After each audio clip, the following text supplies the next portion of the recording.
Hi friends, అవాజం. ఈరోజు మనం ఈ వీడియోలో స్టాక్ మార్కెట్ మీద ద్రవ్యోల్బణం యొక్క ప్రభావం ఏ విధంగా ఉంటుందో ఈ వీడియోలో మాట్లాడుకునే ప్రయత్నం చేద్దాం. ద్రవ్యోల్బణాన్ని మనము ఇంగ్లీష్లో ఇన్ఫ్లేషన్ అంటాం. అయితే ఈ ద్రవ్యోల్బణం యొక్క ప్రభావం స్టాక్ మార్కెట్ మీద ఏ విధంగా ఉంటుంది, ఈ ద్రవ్యోల్బణం రావడం వల్ల దేశీయ మరియు విదేశీ స్టాక్ మార్కెట్లు ఏ విధంగా ప్రభావితం అవుతాయో ఈ వీడియోలో క్లియర్ కట్గా మాట్లాడుకునే ప్రయత్నం చేద్దాం.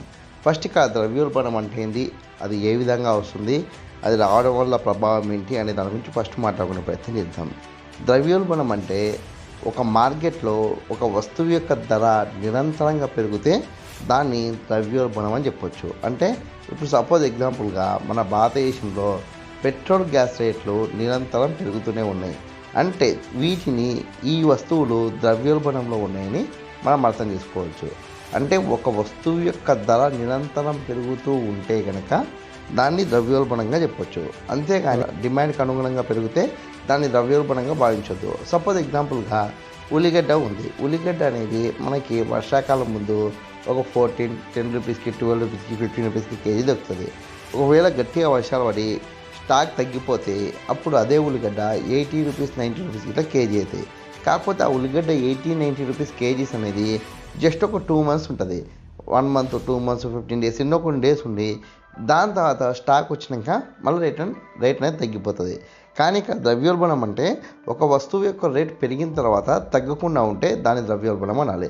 అంటే అది అదేవిధంగా నిరంతరం పెరుగుతూనే ఉండాలి. అది అంటే ఈరోజు రేపు, ఈ రోజుకి రేపటికి, ఈ మంత్కి నెక్స్ట్ మంత్కి, ఈ ఇయర్కి నెక్స్ట్ ఇయర్కి కంపారిజన్ చేసినప్పుడు దాని ధరలో మార్పు అనేది పెరిగి ఉంటే కనుక దాన్ని ద్రవ్యోల్బణంగా భావించవచ్చు. అయితే దీని ప్రభావం స్టాక్ మార్కెట్ల మీద ఏ విధంగా పడుతుందని మనం పరిశీలిస్తే కనుక ఈ ద్రవ్యోల్బణం యొక్క ప్రభావం స్టాక్ మార్కెట్ల మీద నెగిటివ్గా పడుతుంది. అంటే ద్రవ్యోల్బణం పెరిగితే స్టాక్ మార్కెట్ల వాల్యూ పడిపోతుంది. అంటే ద్రవ్యోల్బణానికి స్టాక్ మార్కెట్కి విలోమానుపాతంలో ఉంటుంది. అంటే ద్రవ్యోల్బణం పెరిగినప్పుడు స్టాక్ మార్కెట్లు ఆటోమేటిక్గా తగ్గిపోతాయి. ద్రవ్యోల్బణం తగ్గితే స్టాక్ మార్కెట్లు ఆటోమేటిక్గా పెరుగుతాయి. ద్రవ్యోల్బణం అనేది ప్రపంచంలో ఉన్న ప్రతి దేశంలో ఉంటుంది. అంటే ఇప్పుడు సపోజ్ ఎగ్జాంపుల్గా మన భారతదేశానికి సంబంధించిన ద్రవ్యోల్బణం రేటు గిట్లా మన ఆర్థికవేత్తలు డిసైడ్ చేస్తారు.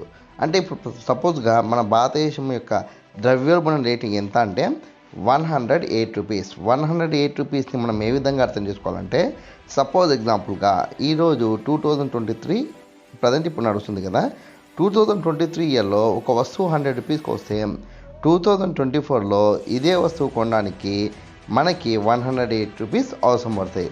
ఇది ద్రవ్యోల్బణ రేట్ అని చెప్పొచ్చు. అంటే ఓవరాల్గా ఇక్కడ ఎంత అంటే 8% అనేది పెరుగుతుంది. ఈ విషయాన్ని అర్థం చేసే ప్రయత్నం చేయండి. అందుకే మీరు అబ్జర్వ్ చేసినో లేదో మన భారతదేశానికి సంబంధించిన బ్యాంకులు కావచ్చు, ఈపీఎఫ్ సంస్థలు కావచ్చు, ఇంట్రెస్ట్ రేట్లు ఇచ్చే వివిధ సంస్థలు కావచ్చు, ఏవైనా సంస్థలు వడ్డీ రేట్ల మీద నడిచేటివి కావచ్చు, లేకపోతే అప్పులు ఇచ్చే వాళ్ళు ఎవరైనా సరే మన యొక్క minimum interest rate PF rate ప్రకారం, పింఛన్ రేట్ ప్రకారం చూస్తే కనుక మినిమం 8% ఉంటుంది. ఎందుకు అంటే రీజన్ ఇదే. సపోజ్ ఇప్పుడు మన ఒక బ్యాంక్ అనేది ఒకరికి అప్పు ఇచ్చిందంటే మినిమం 8% పైనే ఉంటుంది. ఎందుకు అంటే కనుక ఆ రేట్ అనేది మనీ యొక్క వాల్యూ అనేది ప్రతి సంవత్సరం తగ్గుతూ ఉంటుంది. ఇది ద్రవ్యోల్బణం. అయితే ఈ ద్రవ్యోల్బణం వల్ల మనకు స్టాక్ మార్కెట్లో నెగిటివ్ ఇంపాక్ట్ అయితే అనే విషయాన్ని కూడా మనం అర్థం చేసుకున్నాం. అయితే ఈ ద్రవ్యోల్బణం మార్కెట్ మీద ఏ విధంగా పడుతుంటే నెగిటివ్గా పడుతుందని చెప్పినాం. అయితే ఈ నెగిటివ్ ఇంపాక్ట్ మార్కెట్లో పనిచేస్తున్న వారి మీద, అంటే మన ట్రేడింగ్ చేసే వాళ్ళ మీద, ఇన్వెస్ట్ చేసే వాళ్ళ మీద, అదేవిధంగా మార్కెట్లో ఉన్న కంపెనీల మీద కూడా నెగిటివ్ ఇంపాక్ట్ చూపిస్తుంది. అంటే సపోజ్ ఇప్పుడు ఒక కంపెనీ అనేది ఉందనుకోండి, ఆ కంపెనీ ఏదో ఒక ముడి సరుకు తీసుకుని దాని ద్వారా ఒక వస్తువును ఉత్పత్తి చేసి ఆ ఉత్పత్తి చేసిన వస్తువుని అమ్ముకొని ఆ కంపెనీ అనేది లాభాలు గడిస్తూ ఉందనుకోండి. ఈ ద్రవ్యోల్బణం ప్రభావం వల్ల సపోజ్ ఎగ్జాంపుల్గా ఈ పెట్రోల్, డీజిల్ రేట్లు ఇదే విధంగా కంటిన్యూగా పెడితే కనుక సింపుల్గా ఇప్పుడు పెట్రోల్ కన్నా డీజిల్ రేట్ అనేది ఇంకా పెరిగితే కనుక మనకు ఇండైరెక్ట్గా ముడి సరుకుల రేట్లు పెరుగుతాయి. ఎట్లా అంటే ప్రతి ఒక్క వస్తువుని ముడి సరుకు అయినా సరే, లేకపోతే ఉత్పత్తి అయిన వస్తువునైనా సరే ఒక ప్లేస్ నుంచి ఇంకో ప్లేస్ని మార్చడానికి రవాణా అనేది అవసరం. అయితే అన్ని చోట్ల మనకు రైల్వే, అదేవిధంగా జల రవాణా అనేది ఉండకపోవచ్చు.